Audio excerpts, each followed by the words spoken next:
ഡൽഹിയിൽ ഒരു ഇടവേളയ്ക്ക് ശേഷം വീണ്ടും വിദ്യാർത്ഥികളുടെ ഒരു സമരത്തിലേക്ക് ഡൽഹി വീണ്ടും വഴിമാറുന്നു എന്നുള്ളതാണ് ഇപ്പോൾ പുറത്തുവരുന്ന വിവരങ്ങൾ സൂചിപ്പിക്കുന്നത്.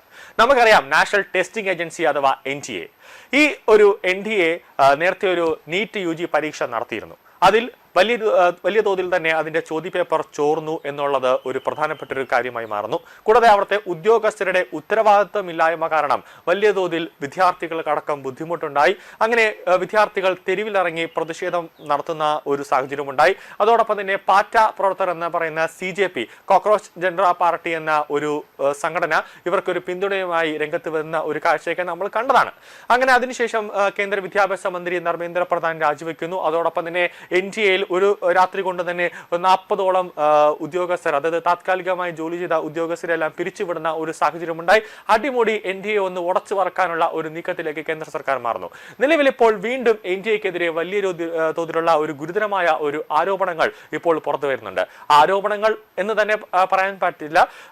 അവിടുത്തെ ഉദ്യോഗസ്ഥരുടെ ഒരു ഉത്തരവാദിത്തമില്ലായ്മ കാരണം നെറ്റ് പരീക്ഷയിലെ 3 വിഷയങ്ങൾ വീണ്ടും ഒരു പുനഃപരീക്ഷ നടത്താനുള്ള ഒരു നീക്കത്തിലേക്ക് കാര്യങ്ങൾ എത്തുന്നു. വിദഗ്ധ സമിതി നടത്തിയ പരിശോധനയിലാണ് ചില ചോദ്യപേപ്പറുകളിൽ, അതായത് ചില സബ്ജക്റ്റുകളിൽ ചില വിഷയങ്ങൾ, അതായത് നെറ്റിന്റെ വിഷയങ്ങൾ ജേർണലിസം ഉണ്ട്, സോഷ്യോളജി ഉണ്ട്, ഇംഗ്ലീഷ് ഉണ്ട്, അങ്ങനെ ഒരു ഏകദേശം ഒരു 25-30ഓളം സബ്ജക്റ്റുകളിലാണ് ഈ നെറ്റ് എക്സാമിനേഷൻ എഴുതുന്നത്. അതായത് നെറ്റ് എക്സാം എഴുതുന്നതിന്റെ ഒരു പ്രധാനപ്പെട്ട ഒരു കാര്യം എന്ന് പറയുന്നത് കോളേജുകളിൽ പഠിപ്പിക്കാനുള്ള ഒരു യോഗ്യത നേടുക എന്നുള്ളതാണ്. അതിൽ ഏറ്റവും കൂടുതൽ മാർക്ക് നേടിയാൽ നമുക്ക് PhD എൻട്രൻസ് എഴുതാതെ തന്നെ PhD-യിലേക്കുള്ള ഒരു അഡ്മിഷനിലേക്ക് പോകും. അങ്ങനെ ഒരു ഗുണവും ഈ നെറ്റ് പരീക്ഷയ്ക്കുണ്ട്. നിലവിൽ നെറ്റ് പരീക്ഷയിൽ ഗുരുതരമായ പിഴവുകൾ കണ്ടെത്തിയിട്ടുണ്ട്.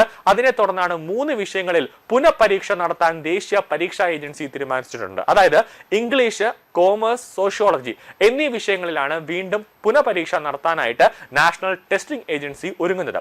സെപ്റ്റംബർ 9, 10 തീയതികളിലാണ് പരീക്ഷ നടക്കാൻ പോകുന്നത്. സെപ്റ്റംബർ 9-ന് രാവിലെ 9 മണി മുതൽ 12 വരെയുള്ള 1ാം ഷിഫ്റ്റിൽ ഇംഗ്ലീഷും ഉച്ചയ്ക്ക് ശേഷം 3 മുതൽ 6 വരെ കൊമേഴ്സ് പരീക്ഷയും നടക്കും. സോഷ്യോളജി പരീക്ഷ സെപ്റ്റംബർ 10-ന് രാവിലെ 9 മുതൽ 12 വരെയാണ് നടക്കാൻ പോകുന്നത്.